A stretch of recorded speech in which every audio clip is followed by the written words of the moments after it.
Hey everybody, welcome to another episode of Reviewing Comics with me, your host, Alexander Turbin. Today we're going over Chuck Norris Karate Kammandos from Star Comics, which is a subsidiary of Marvel Comics, or it was rather, from 1987. But before we get into that, I'd like to show you some of my own work. This is Random Access. It's a full-size, full-color comic book that I put out every month, and it's got a story by myself, which is usually 10 pages or so, but then it's got backup stories by different artists and writers and stuff, usually Paul Court, John, Chris Knox, but there's a whole slew of other artists that are starting to join the fray, so to speak. This is the newest one, number 33, and it's got a back cover by Dan Goodwin. I'm sorry, I forgot your name for a second. And I got backup stories by Shane Evans, Jeremy Duncan, and Doug Roberts. So there's a lot of cool stuff going on. And you can check these out at patreon.com/Alexander Turbin, and or just contact me at alexturbin0441 at Yahoo, which is my email, or alexturbin0441 at Instagram. So Chuck Norris, Karate Kammandos.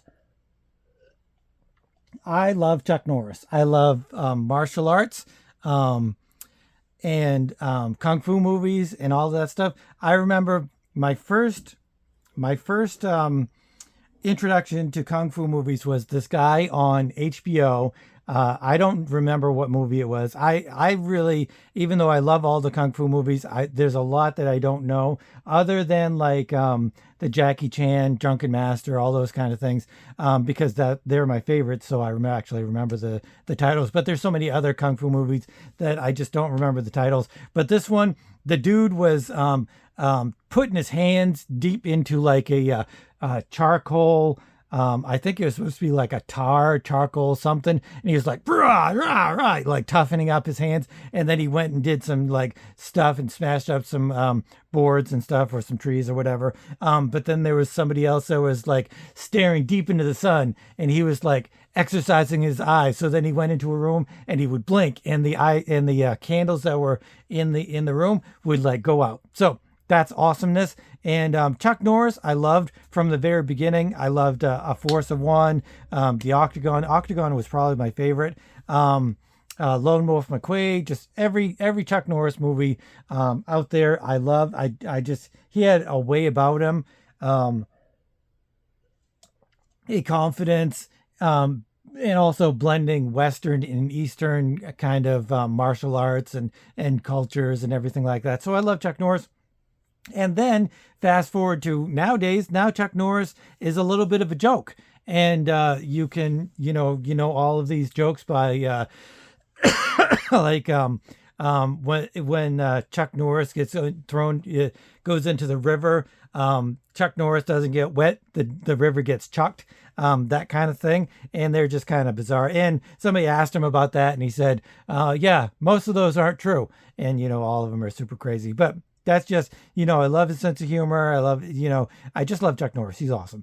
And Karate Kammandos, I think, was a cartoon, but I never watched it because I think a lot of that kind of stuff is cheesy, or was cheesy when I was a young kid. I would probably watch it now, but when I was young and this first came out, like the A-Team cartoon, I think there was an A-Team cartoon, or there was a Mr. T cartoon, something like that. I did not like some of the cartoons that were like would try to put modern day, or not modern day, just like if they had, I don't think they had a Dukes of Hazzard cartoon, but if they did, I don't think I would have liked it. That is maybe is why I don't like movie adaptations into comics.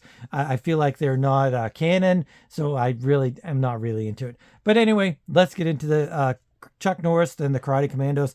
Anybody let me know if they watched the cartoon when they were younger. Like I said, it's part of the Star Comics, which if you go back to the very back cover, it shows, not the back cover, this. Reach for a Star. It's all of these Star Comics, which is Thundercats and He-Man and Spider Pig and Heathcliff and all this stuff.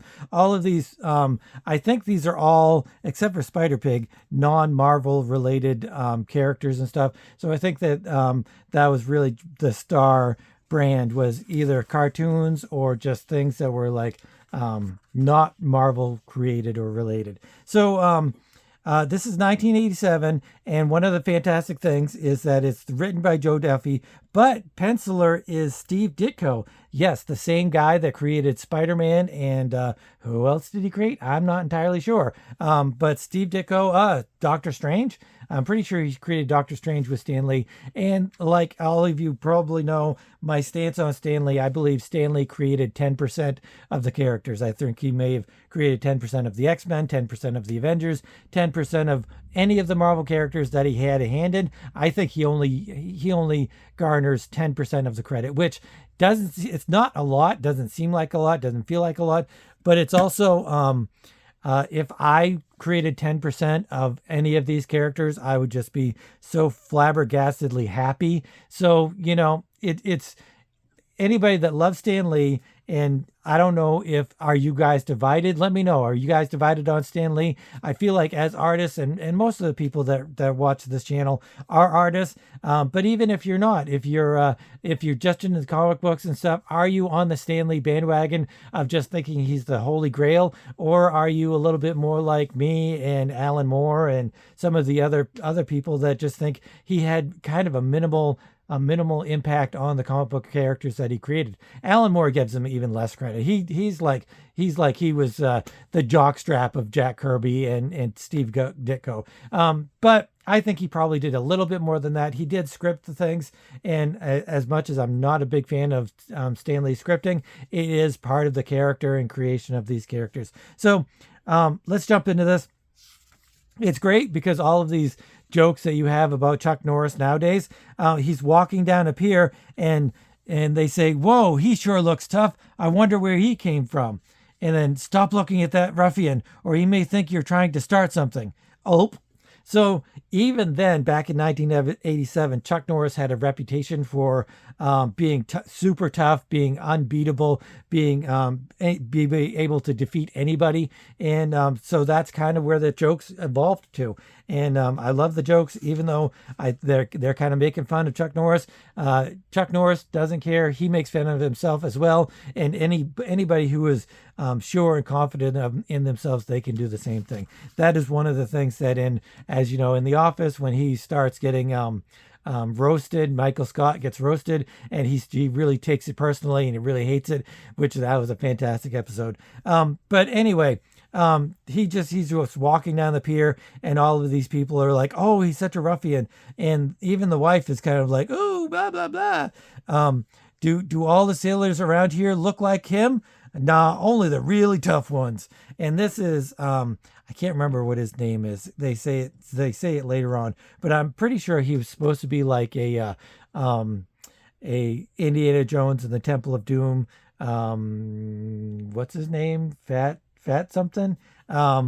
And anyway, I think he's supposed to be that character. I don't know if he's Asian. Like I said, I never watched the cartoon. So anybody that has any kind of information on the cartoon or this comic book, let me know. Because like I said, I love Chuck Norris, and this is really cool. So he moseys on to a bar. It says so right here, bar. This is a Star comic. It's made for kids. It's not reaching very high for anything.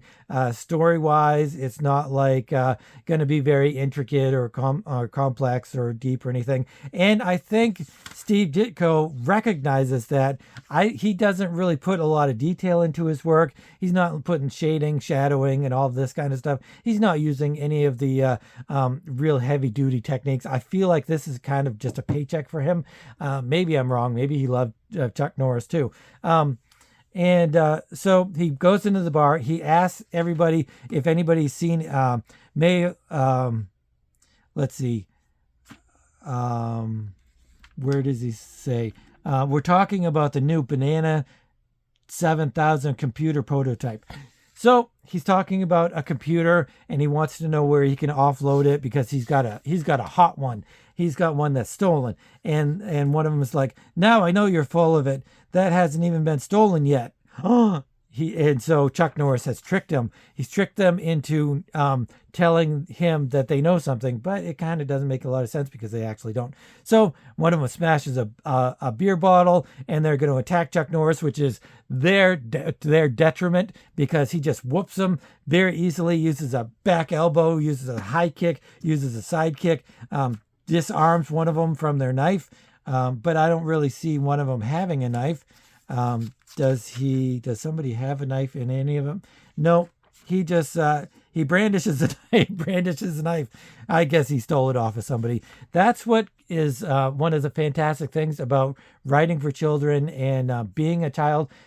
Your mind fills in the blanks. You can go from one panel where something happens to another panel and something different happens, and your childlike mind, your childlike memory, your childlike look at the world kind of puts things together. It's kind of like in animation where you have the main frames and then you have the in-between frames. I kind of feel like children have an in-between filter where they can just kind of realize and see things that are happening. So everybody's running away from the bar because Chuck Norris is chasing them, and he wants to know what's happening, why somebody's trying to steal the Banana 7000, which, maybe it's supposed to be an offshoot. I think that's supposed to be an offshoot of the Apple. That, now that I think about it, it's been, instead of Apple, it's Banana. So that's kind of cool. So he says, where does he say his name? The kid says they went that way, and they say they've got weapons now. And then Chuck Norris just, takes their weapons away and starts using his Chuck Norris karate and just whoops them really bad. And then one of them is running. He says he doesn't know anything. And what's his name? Too Much is his name. Too Much is his name. He throws a box in front of him. The guy trips over the box and falls into the ocean. And he says, nice going, Too Much. And he is part of the Karate Kammandos. So there's other characters other than Chuck Norris, and Too Much is one of them. I'm not going to remember any of the characters' names, so don't even try to get me to. But Too Much says that you scared those guys so much that they weren't going to say anything because they were so scared of you that if they did know something, then they would have said something. But they did know something because he says something. He says it hasn't been stolen yet. But, reasons in kid comics and writing for children. That's what I say. And then they kind of just go through Too Much has been there for a while. He's been scoping the docks. He's been trying to help the commandos. He's been looking over this jewelry stand, and he's been selling a whole bunch of stuff for the guy that owns the jewelry stand. The jewelry stand is like at lunch or whatever. And he said, Chuck Norris says, oh, you made a whole lot of money, and Too Much was going to keep it. But he's like, oh, I have to do the right thing and give the owner his money for all of the stuff that he said.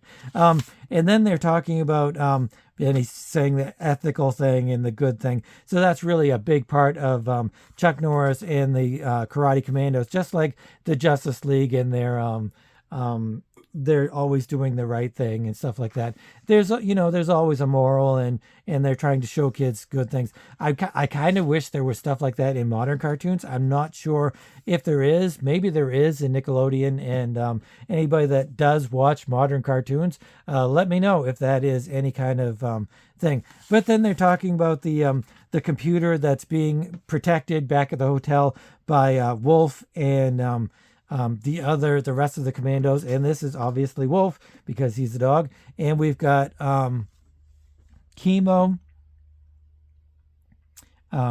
This is Chemo, and this is Tabi. So they're part of the commandos. And Tabi is a sumo wrestler, and Chemo is a samurai, modern day samurai. And they're basically talking about since it's not their watch to watch the computer, what are they going to do with their day? And so Timo says he's met some of his old sumo wrestling buddies, and they're going to wrestle later on and have some dinner. And then actually they're going to have dinner and then wrestle and then have dinner again. So, they're always doing that funny big sumo wrestler eating a lot of stuff kind of shtick. And So, and then the samurai is going to go write poetry after he's done some samurai movements, some sword techniques and stuff. So then there's the girl. Oh no, it's them, the Karate Commandos. They're here. Oh, this is terrible. What am I going to do? So basically, everybody knows who the Karate Commandos are. So back at the hotel room, the Banana 7000 is being protected by the two young sidekick characters, much like Jace and I don't know, the young people in either Justice Super Friends, who are the the Wonder Twins, because you have to have a young teen or teenager presence in the show, just like what's his name in Transformers? Not Bucky. Anyway, I can't remember. So they're guarding the computer, and the girl, they're twins, and the girl is really into the computer and testing it out. Look at the size of that thing, and he's bored, and so they just get in kind of a ruckus, and he stomps off. She's like, "Go ahead, go away, I don't care," and he's like, "Oh, I'm fine, I'm leaving too."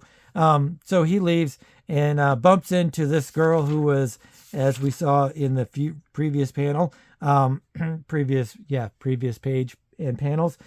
She is in with the gang or whatever. But in this last one, they talk about the Cult of the Claw. The Cult of the Claw is the main bad guys in these stories. I'm pretty sure. I think that this is two. I think there's only 4 or 5 of them. I don't think it was a mini series. Anybody that knows how many this went, let me know. But this is number 2. And I assume the Cult of the Claw is in all of them. And I kind of feel like every issue is a standalone issue, and that there isn't one long running storyline or 2 long running storylines or whatever. It's just one thing that's going along. So she gives the waterworks to I can't remember his name, Robert.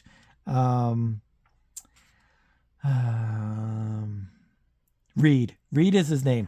And I don't know what the girl's name. So she gives him this waterworks. She says that her mother is sick, and these people offered to give her some money if she helps steal the Banana 7000. And Reed is like, "Oh no, I can't do that." And she says, "Can you help me?" And he says, "No, I can't do that. That's a horrible thing. But I'll help you against the Claw, and I'll help you with the money for your mother. I guarantee it. I make my promise." And so he takes off, and because he wants to do the right thing.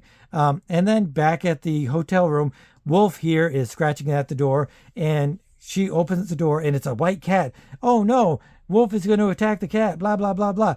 She goes outside, or she gets caught unaware by the Cult of the Claw, which is kind of a cool name. I will grant them that. I'm not going to give this a review, or I might give it a review or whatever. But I mean, this is the fantastic Steve Ditko. How can you review Steve Ditko and say anything negative or positive about him that hasn't been said before? But one thing I will say is his hands are very distinctive, even in Spider-Man and anything, Doctor Strange, whatever. His hands are super distinctive. There's not a whole lot going on. The knuckles are really kind of not fully there.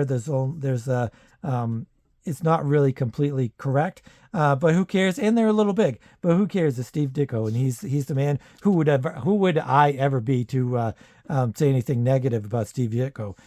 He's like, I would say that, you look at Marvel and you think Jack Kirby, obviously, but then number 2 is Steve Ditko.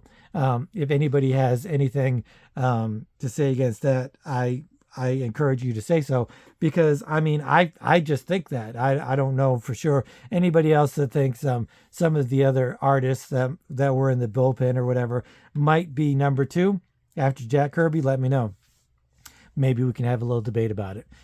So the Cult of the Claw, they brandish a gun, and they're like, "We will shoot you in the head if you don't hand over that computer." And so they take the computer and the girl, and Reed comes running along. The rest of the commando are there, and they realize the computer's gone and she's gone. I don't know what her name is. Sharon? Let's see. Pepper. It's Reed and Pepper.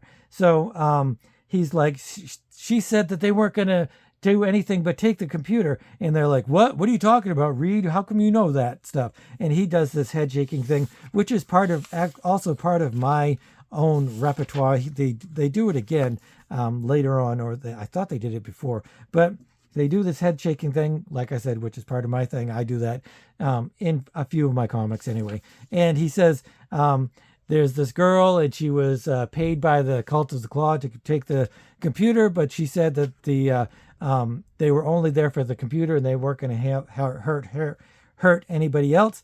And he's like, "Oh, I'm so scared. I'm so sorry. I didn't mean to." And Chuck's like, "I know you didn't. We know you didn't. But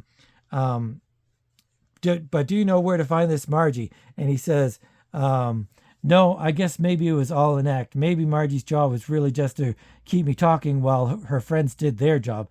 Maybe not, Reed, and we'll help if we can. But right now, the important thing is to help Pepper." So they go somewhere. Wolf obviously is the greatest dog in the world and can sniff anybody anywhere. And so he finds where they are. They've got a scrap of her clothing. He chases them. They're in their full battle battalion karate combat uniforms, which I guess Reed doesn't have one. He just has the blue suit.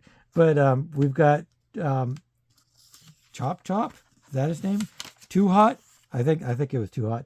And they must be related. Maybe they're related, and that's why they have the same uniform. But then the sumo wrestler is in his sumo wrestling uniform. And then we go to the Cult of the Claw and Pepper and Marjorie. And they're like, Marjorie's like, "You said you weren't going to hurt anybody," because they want Pepper to help them figure out how to work this computer. And she says she won't do it. And so they're going to shoot her in the head again if she doesn't. And then Marjorie's like, "Let me help. Let me coerce her. I'll use our girl to girl talk, and we'll figure it out." Then Wolf found them, and then they find the hotel or the condominium, or not condominium, whatever it is, some kind of house that they're laying low in. And the Cult of the Claw comes out with a gun, and then this guy, I can't remember his name, Timo or something, grabs him by the wrist, and this the sumo wrestler guy, he flips him over, and then Reed comes in, and he just jumps into the room, and he starts bashing the Cult of the Claw bad guys, and so does Timo with his sword. He just kind of cuts their belts, and then they run away. But then Chuck Norris comes in, and he finishes everything up, and there's just ninjas and Chuck Norris. If this was drawn and written by Frank Miller, I think I would love this. I think this would probably be the greatest comic book of all time. But it's not. And so there's some cool ninja stuff, and Chuck Norris is just whooping everybody because he is the most badass guy ever. Wolf goes and he helps. I don't know what he's doing. He's helping, and then he finds, I don't know, what are they doing? "Wolf, take it easy, boy. There's plenty of these creeps for everybody. Where are we going?" "Hey, Wolf, a bad guy just for you. Sick him." So it's the cat. Okay, the cat. Wolf is going to get the cat, and everybody's taking care of the Cult of the Claw stuff. Pepper and Margie, or Maggie, whatever her name is, they formulated a plan where Pepper's like, "Here, I'm going to help you. You can't work this computer without me, so come in here." So he comes into the door, and Maggie or Marjorie, whatever her name is, smashes him on the head with a vase. And because it's a kid's comic, you don't show the head being smashed in by the vase. You don't really see any kind of real violence in the book, which is fine. I mean, you don't see any punches actually being thrown. When I talk about the action and how I like to see the beginning, the middle, and the end of the action, the fighting scene, they're just really completely getting rid of the final. There's more like ending, but actually no touching, and there's some beginning and whatnot. So that's kind of cool for a kid's comic. I fully appreciate that they're not going into this full on violence mode, even though it is